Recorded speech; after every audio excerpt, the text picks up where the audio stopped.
My Hero Vigilantes episode 3 is really popping off with lots of bees!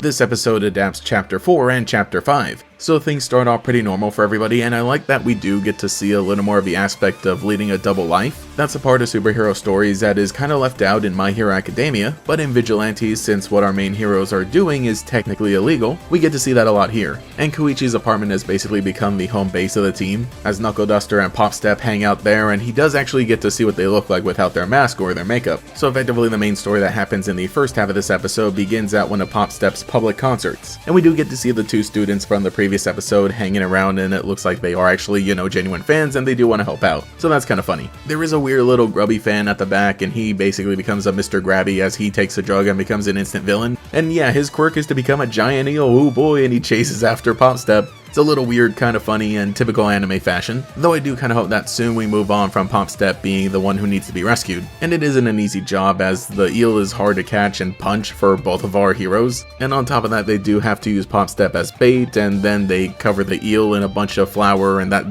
that's how they deal with it. Overall, this portion is kind of neat, and I think it does show your typical day-to-day thing in terms of, stopping a villain that took the drug, while continuously building to something in the future. The second half of the episode follows up with the eel guy now in custody and being questioned, though he doesn't have anything that can really help out, as just like many other trigger users, he was apparently given it by somebody he never met. So that really does start to lay out the conspiracy of what is going on with this drug and how it's just being given out for free basically. Then we catch up with Koichi and Popstep, who are meeting up with the students and the eel guy in order to question him and find out more about what's going on. And we get some nice little moments here and there. This one character who wants a picture with Popstep, a fan of hers, definitely has something going on, and I think her character design being more, standout than her friends tells us something, especially as this leads to the bees, which, that's what the episode is titled for. So yeah, that is her quirk, being able to control a bunch of bees that have been modified to have little syringes on the back of them. She unleashes a bunch of them who sting people and cause them to go crazy with their quirks. So at first I was getting worried. I was like, oh my gosh, we're gonna have like a big outbreak of villains all of a sudden. But I do like that we're shown the proper people are made aware of this and then alert the heroes who come in, and yeah, it is basically just everybody we know and love. Once again, this is taking place before the main story of My Hero Academia, so we are seeing everybody there fighting in full force. But also I am a fan of the fact that, yeah, they don't forget that all the pro heroes exist in a situation in broad daylight where there's a mass outbreak of villains, and they're able to get the word out there quickly. Of course, they're all gonna show up to save the day, and our main characters kind of don't have to do anything, at least in this situation. It really helps with making this series feel like it's still connected to the previous one, something that a lot of the MCU TV shows really struggle with. But this episode ends on a very interesting note, as we're shown the bee girl again, foiled by, the heroes. And she walks away with the eel boy. I wonder what exactly they're going to be planning. So yeah, this is a fun episode. I really liked it. Again,